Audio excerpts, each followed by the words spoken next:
Alright guys, how's it going? Welcome back. Well, I think I'm going to enjoy today's video because today I'm in this 1995 Jeep Cherokee, which I think is one of the most important, or certainly one of the most influential SUVs ever made. This model of Cherokee is known as the XJ, and it ran from, you won't believe this, 1983 all the way until 2014 in some parts of the world. It was available as a two-door or a four-door. It was available in two-wheel drive or four-wheel drive. You could have bought it with wood panelling down the side. You could have even bought it as a pickup truck, known as the Comanche. It started life under the AMC, the American Motors Corporation brand, back in 1983. We didn't get it here in the UK until 1993. Jeep started making right-hand drive Cherokees for the US Postal Service, and then they must have had a light bulb moment. Wait a goddamn minute, we could sell that car over in rainy old England. Apologies for the accent there, but it did take them a decade to have that revelation. They took it off sale here in the UK in 2001, but believe it or not, you can still buy this car in China right up until 2014. It was sold under the Beijing Automobile Works brand, and it was known as the Kishi? Who knows? Back when it was launched, Jeep marketed this truck as a sports wagon, way before the term SUV was even coined. I'd say with a fair amount of conviction that this car is responsible for an awful lot of the SUVs which followed it. It was one of the first SUVs which showed the general public that your rough and ready off-roader could be as luxurious as your car. I mean, look at the interior you get on this top-spec limited Cherokee. You get these big, thick, comfortable padded armchairs, similar to the ones you'd find in an old Cadillac. I honestly believe this is one of the most important vehicles in the history of the SUV. I've always liked them. I love how simple it is, and I love how proudly American it is. It's like the Star-Spangled Banner on wheels. You only really understand the Cherokee's significance with the benefit of hindsight. The Cherokee was a very important car in the SUV genre. It was a game changer. It changed people's perceptions of off-roaders. There are a handful of other four-wheel drives which can claim to have done that as well, such as the Willys Jeep, the original Land Rover, the original Range Rover, and latterly the BMW X5. They can all proudly claim that they've moved this genre forward a step. And I think this XJ series Cherokee certainly deserves a place amongst those greats. Styling wise, I love it. It's so boxy and square that it just hasn't dated. It's so timeless, this. It's just pleasing to the eye. The original design dates back to 1978 with the help of Dick Teague, who was also responsible for the AMC AMX, the Javelin, the Gremlin, the Pacer, and many other American classics. It's such a simple design, this. I guarantee many other manufacturers at the time must have thought, hang on a minute, why didn't we think of that? What's funny is that by 2022 standards, this is a small car. It's narrow and short. It's so easy to park. You can see all four corners. Visibility is unparalleled. I just adore the simplicity of it all. When I was a kid, they were very common. I knew lots of people with them. People would refer to them as big yank tanks, which is funny now because they're actually smaller than the new Qashqai. You'd often hear people say, 4 litre straight six, they must be bloody potty. You'd have to tow a bloody Bowser. In fact, the garage where I'm based at the moment, Bromley Garage, used to be known as Cheshire 4x4, and it used to specialise solely in four-wheel drive vehicles. My dad was best mates with the owner, and my mum used to clean at the garage a couple of times a week. So during the school holidays, I'd go there with my mum, I suppose, to give her a hand, but in actual fact, I'd just spend the whole time sat in all the Cherokees and Grand Cherokees on the forecourt. I suppose that's where my love of four-wheel drives comes from. What I really love about cars is how evocative they are.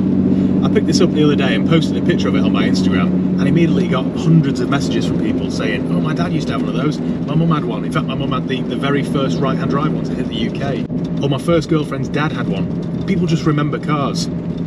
If you're a petrol head, you just get connected to certain cars. The very sight of one, or the smell of the interior of one, or the touch of a button, can just bring back all these memories. The day I picked this up, I was laughing to myself because a very good mate of mine had just bought himself a £250,000 Lamborghini Urus. And I was driving this back from Fleetwood where I picked it up, so it's about an hour-and-a-half journey. And I was driving it back, grinning ear to ear, thinking, I guarantee I'm having as much fun in this as he is in his Lamborghini Urus. I loved every minute of it. What an odd man I am, honestly. I should explain how I came by this car, actually. This was donated to me by a viewer called Paul up in the Fleetwood area. He's given it to me so that I can give it to a friend of mine who's going to load it with supplies and drive it to Ukraine. This will be the 4th vehicle that we've done this with, and it really is making a big difference.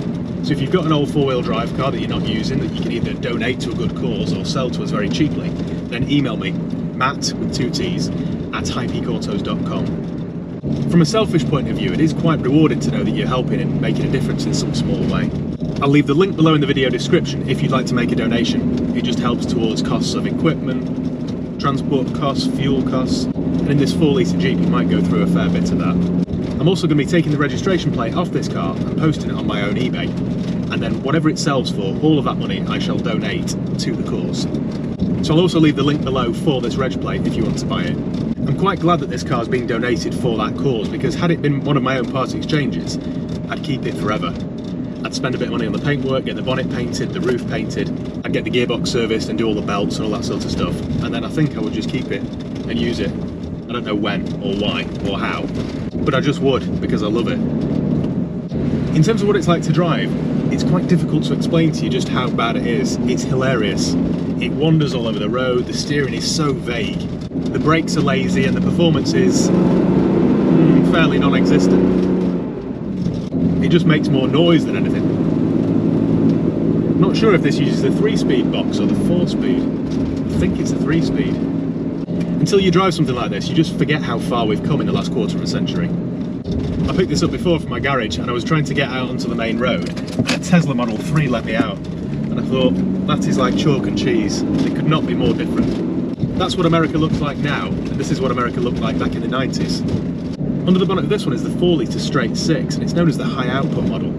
Shall I tell you what the high output model puts out? Are you ready for this? 190 horsepower. Wow. My blue Mercedes also has a 4-litre engine, but that makes over 500 horsepower. It's hard to believe how they got such little power out of such a big lump. You could have opted for the 2.5-litre 4-cylinder engine or the 2.5-litre turbo diesel, but I honestly wouldn't. I had one of those 2.5-litre turbo diesels in an old 97 Grand Cherokee that I had about 10 or 12 years ago, and a head gasket went, which was quite a common issue. It cost me about 2,000 euros to sort out. It was a nightmare. I'd much rather accept that you're going to get 15 mpg from this nice 4-litre. At least you get something that sounds half decent. Which it does go, you know, if you poke it with a stick. And then it doesn't stop at all. I love driving this thing, you know. It doesn't make sense, does it? It doesn't make any sense at all. On my driveway is a Mercedes-Benz AMG GTS, and I walked past that this morning to get in this to go for my coffee. How strange.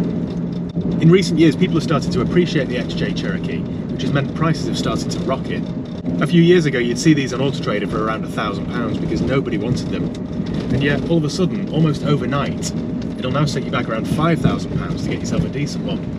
As I say, this one's going to a good cause, but one day I will own a nice XJ Cherokee. Just something about them. Just really honest. Doesn't try to be something it isn't. They're also remarkably good off-road, which again is another reason why the prices have gone north. Off-roady, adventure type people have realised what good value they were. I just think it's the coolest thing.